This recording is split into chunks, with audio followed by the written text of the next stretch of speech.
قابل ہے کہ پبلک اس پہ سفر کر سکے، اور پبلک کے لیے ایک ایشو بہت ایک بڑا ایشو ہے۔ ان سب چیزوں کو مد نظر رکھتے ہوئے سندھ گورنمنٹ نے اس پہ کام شروع کیا تھا چند سال پہلے، اور کافی بہتر کام ہوا ہے۔ اس اعتبار میں مختلف ٹرانسپورٹ منسٹر صاحبان رہے ہیں، انہوں نے بڑی محنت کی ہے۔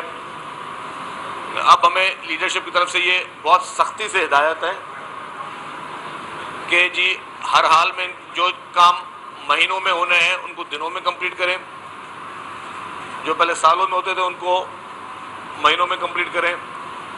تو اس وقت اورنج لائن کی جو ابھی ہم بریفنگ لے کر آئے ہیں، اور کل میں نے میٹنگ کی تھی، اس سے ایک دن پہلے میں نے ریڈ لائن کی میٹنگ بھی کی تھی، کل اورنج لائن کے اوپر پوری ہماری بریفنگ تھی، میٹنگ کی تھی، اور آج میں نے کہا کہ ہم اس کو وزٹ کرتے ہیں۔ اور یہاں پہ وزٹ کرنے کے بعد کل جیسے آج کافی نیوز پیپر میں چھپا، میں نے ہمارے گورنمنٹ آف سندھ کو یہ ٹارگٹ دیا تھا ٹرانسپورٹ ڈپارٹمنٹ کو کہ مجھے 1 مہینے کے اندر یہ جو اورنج لائن اور اب جو عبدالستار ایدھی صاحب کے نام پر رکھا گیا ہے اس کو کمپلیٹ کرنا ہے۔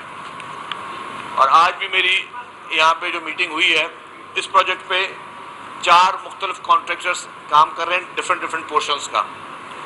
ان کو میں نے جو ٹارگٹ دیا ہے، اب یہ جو میں ٹارگٹ دے رہا ہوں برائے مہربانی کچھ میڈیا کے چینل ان کو پھر وہ ان ڈیٹس کو پکڑ کے پھر وہ رن ڈاؤن چلواتے ہیں، تو میری گزارش ہوگی کہ یہ ٹارگٹ اٹ از بٹوین میرے اور گورنمنٹ ڈپارٹمنٹس ہیں جو ہیں اور جو کانٹیکٹ ان کے بیچ میں ہے۔ تو میں صرف عوام کو ہر چیز بتا رہا ہوں جو کہ میں نے میری ان سے گفتگو ہوئی ہے۔ جو پبلک کو ٹارگٹ دینا ہے وہ میں بعد میں دیتا ہوں۔ تو ان کو میں نے ٹارگٹ دیا کہ 30 مئی تک تمام سول ورک، الیکٹریکل ورک وہ کمپلیٹ کیا جائے۔ یہ project 100% funded by Sindh government ہے، اور اس کی کل لاگت جو ہے وہ 4.2 بلین ہے۔ اور اس پروجیکٹ میں فیڈرل گورنمنٹ نے کمپنی بنائی تھی SIDCL، وہ اس کو لک آفٹر کر رہی ہے۔ نیسپاک اس کے جو ہے وہ کنسلٹنٹ ہیں۔ بسز SIDCL نے منگوا دی ہیں جو کہ رستے میں ہیں، جو کہ چند دنوں میں انشاءاللہ تعالی ہم ان سے کلوز لذان میں ہیں کہ وہ بھی کراچی میں پہنچ جائیں گی۔ اس ٹریک پہ ٹوٹل فی الحال 20 بسز چلنی ہے، اور یہ اورنگی ٹاؤن کے جو رہائشی لوگ ہیں ان کی سہولت کے لیے بنائی گئی ہے۔ تو میں نے جو ان کو ٹارگٹ دیا ہے وہ دیا ہے 30 مئی کا کہ آپ سول ورک کمپلیٹ کریں، اس بیچ میں بسز بھی پہنچ جائیں گی۔ مجھے پتا ہے کہ ٹیکنیکلی پھر ایٹ لیسٹ کوئی ہفتہ چاہیے ہوگا ان کو چیک کرنے کے لیے، ٹیسٹ ڈرائیوز ہوتی ہیں اس کے لیے، اور جو بھی انسٹرومنٹس یہاں لگے ہوئے ہیں ان کو کہ صحیح طریقے سے وہ کام کر سکیں، کوئی اس میں پرابلم نہ ہو۔ تو جو میں نے کل ڈیٹ دی تھی 1 مہینے کی، اس پہ انشاءاللہ تعالیٰ وہ میں نے ڈیٹ دی تھی اپنے ڈپارٹمنٹ کو، میری کوشش یہ ہوگی کہ اسی ڈیٹ میں یا اس سے پہلے ہم اس کو کمپلیٹ کریں اور آپریشنل کریں، کوشش میری پوری ہوگی۔ اس میں چند دنوں کا فرق ہو سکتا ہے لیکن انشاءاللہ تعالیٰ وہ ہم ہونے نہیں دیں گے۔ اور میں نے یہاں پہ سب کو ہدایت کی ہے، جو ہمارا جو ٹرانسپورٹ ڈپارٹمنٹ کے دوست ہیں، کچھ آفیسرز کو میں نے یہ ہدایت کی کہ آپ لوگ رہیں گے ہی یہاں آج سے، اور آج سے کام ان کے سارے شروع ہوں گے، جو بھی رہتے ہوئے کام ہے یہاں کیمپ کر کے ان کے میں بسترے شسترے یہاں پہ ارینج کر رہا ہوں۔ ٹرانسپورٹ کے ہمارے جو آفیسر ہیں وہ یہاں رہیں گے یہاں پہ۔ میں ہفتے میں 3 دفعہ اس کو وزٹ کروں گا تاکہ میں خود اس پروگریس کو پرسنلی مانیٹر کر سکوں، اور اسی طریقے سے ہم اس پروجیکٹ کو پبلک کے لیے فوراً اوپن کر سکیں۔ جو بھی اس میں بسز اور آپریشن ہوگا اس کی لاگت جو ہے وہ 100% سندھ گورنمنٹ بھر رہی ہے، اور یہ عوام کے لیے یہ پروجیکٹ ہے۔ تو اس پہ ہم اس پروجیکٹ پہ وار فوٹنگ پہ کام کر رہے ہیں، جیسے روٹین میں کام ہوتا ہے۔ میں نے ان کو یہ بھی کہا کہ اگر گورنمنٹ لیول پہ کوئی سمری اپروو کروانی ہے یا کوئی بھی ڈاکیومنٹ موو ہونا ہے تو سیکرٹری سے لے کر چیف منسٹر تک اگر کوئی روٹین کی سمری میں کوئی ہفتہ لگتا ہے یا 10 دن لگتے ہیں تو وہ سیم ڈے ہوگی۔ ہر فائل پر فلیگ ہوگا،